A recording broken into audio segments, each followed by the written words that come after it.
back in game week mode here in Boulder, Colorado. Colorado helped themselves by not playing a football game last weekend. Brian, I know you celebrated a birthday during the bye week. Happy belated birthday to Thank you. you. How did your bye week go? Well, other than turning 50, it was good.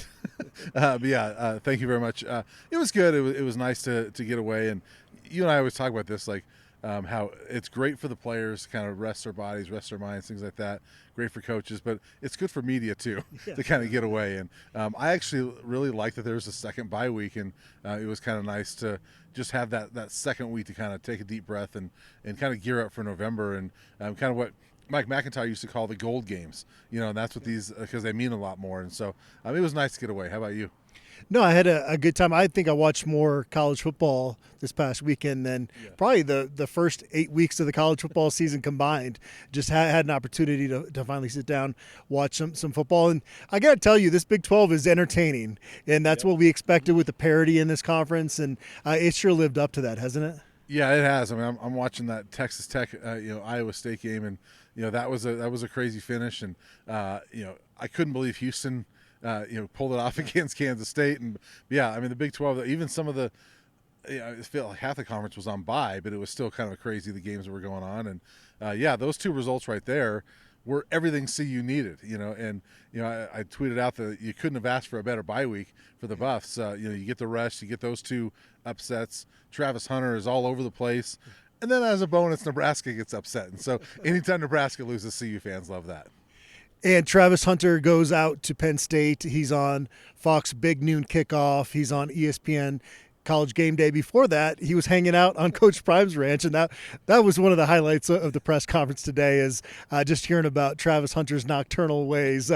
And gosh, it's good to be, what is he, 20, 21 years old? It's good to be young, right? I think that was one of the best stories that Coach Prime's ever told us was, Travis, he hears in the middle of the night, he goes, it had to be like 1 in the morning, I'm hearing this four-wheeler, he makes the sound and everything. Then he hears, like, he's got the gun range out there, so he hears the gunshots going. Then I wake up, I see Travis on TV in Pennsylvania. I'm like, when did you sleep? So it was a pretty funny story. But yeah, Travis doesn't get tired, I guess, ever. Curtis Snyder did confirm that Travis did sleep on the plane, so there was some sleep. Travis is one of one. He was even on his YouTube channel trying Buffalo Wild Wings hot sauces the other day.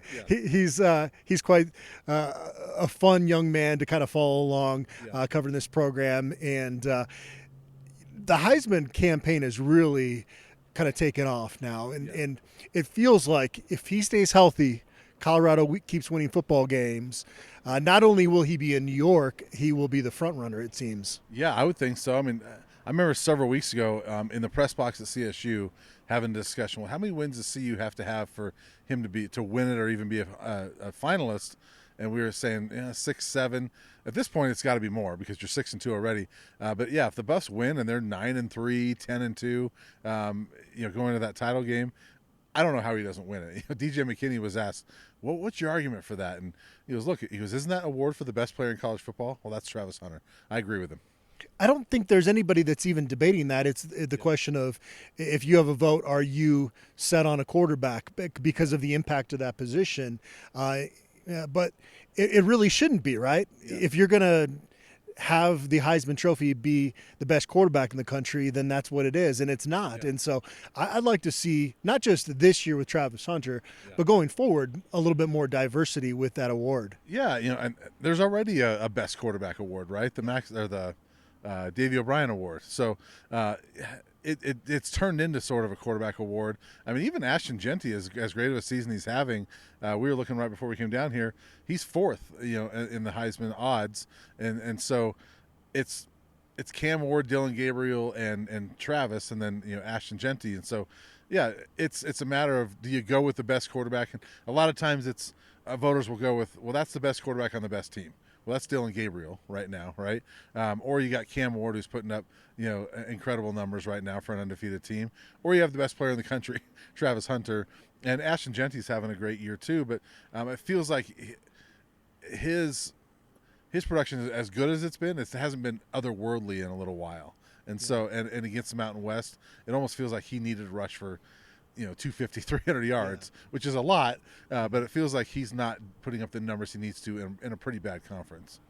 Yeah, and with this team, Coach Prime said, this is what we trained for, is what we're about to face these final 4 weeks and then going beyond from there based on what you've earned at that point. And I'm anxious to see what this football team looks like on Saturday in Lubbock, because they came out of the last bye week and they battled a very good Kansas State team, but came out on the losing end very early in the season, came out a little bit slow out of some halves against North Dakota State and obviously Nebraska. And so can we see that consistency that was developed in this program right before that bye week continue to show itself on the other side of that? And if that's the case, then Colorado is going to be really tough to beat in these final 4 games. Yeah, I agree with you. And, I asked DJ McKinney because he was part of an Oklahoma State team that played in the title game last year. So what's the key to handling the success? And he goes, you got to stay hungry. And that's what this team needs to do. That's what you're talking about is,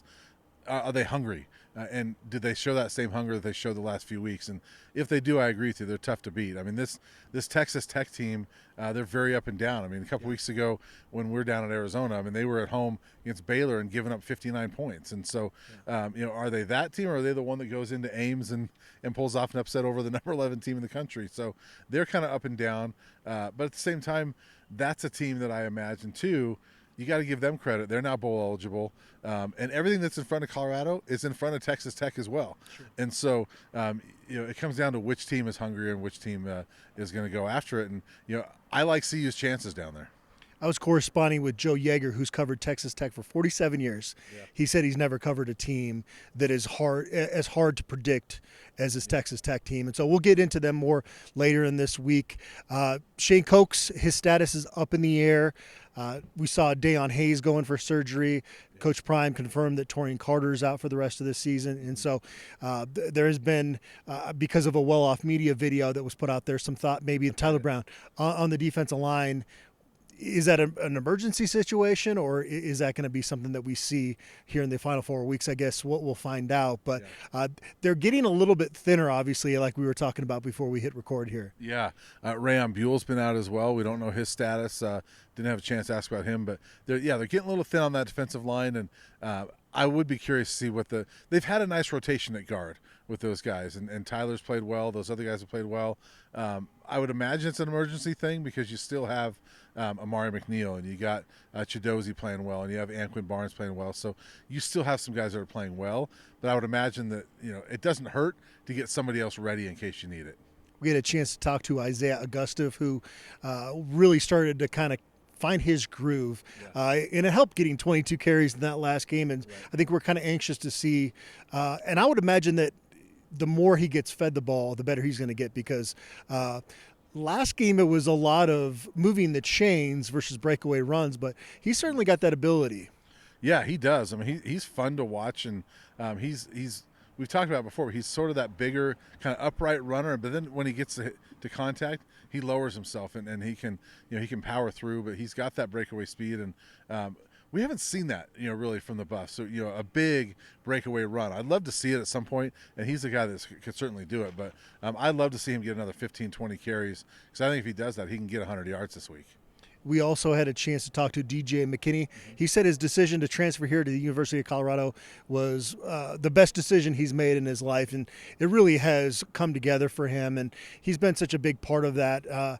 We were very optimistic about the corners going into this preseason, and to see those guys really show up and live up to those expectations has been fun. I think even beyond just his length and coverage skills, I've been really impressed with DJ in run support, and I feel like he's been able to prevent some big plays from happening. Yeah, for sure. And we heard a lot of really good things about him and Preston Hodge throughout the spring.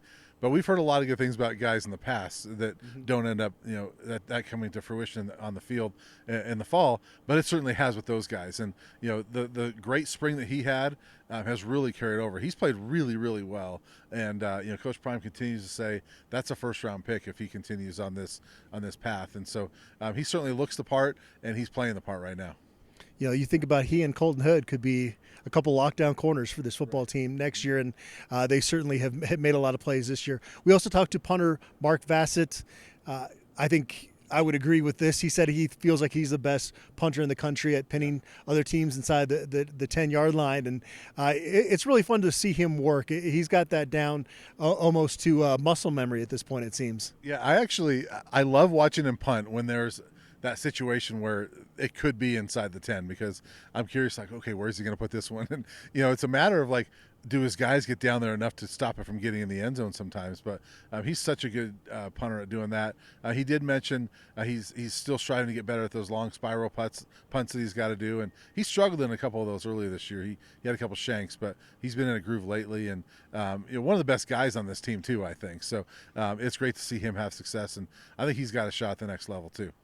Well, we're rested. It's exciting to be back here, getting ready for this final stretch. Before Colorado heads down to Lubbock, we'll be back with more analysis from tomorrow's practice.